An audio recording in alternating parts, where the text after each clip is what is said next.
Ida-Viru Keskhaigla koostöös Tartu Ülikooli Kliinikumiga pidasid Kohtla-Järve kultuurikeskuses maha sügiskonverentsi. Järjekordsel sügiskonverentsil käsitleti kahte peamist teemat, millest räägib meile sihtasutuse Ida-Viru Keskhaigla juhatuse esimees Tarmo Pakler. Eks need konverentsi teemad samamoodi kajastavad seda, mis ümberringi toimub ja kaks erinevat teemat.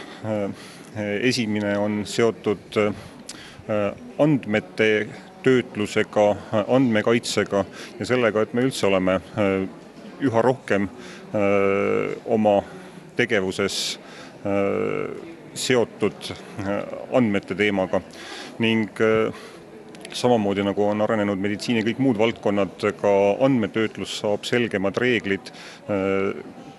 Termin küberhügieen täna on juba üsna laialdaselt kasutusel ning kui see kõik on osa meditsiinist, siis on seda vajalik ka käsitleda sellistel suurematel konverentsidel.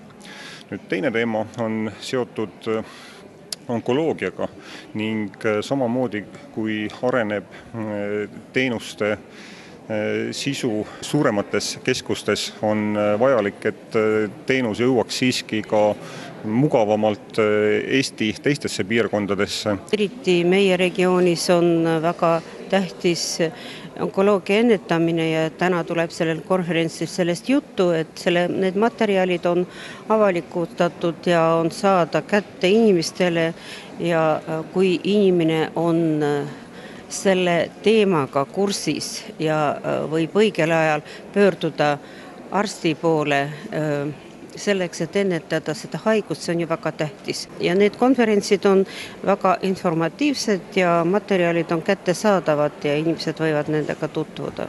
Juba järgmisel aastal on Ida-Viru Keskhaiglas koos Tartu Ülikooli kliinikumidega astumas onkoloogia patsientidele keemiaravi protseduure teostamisega.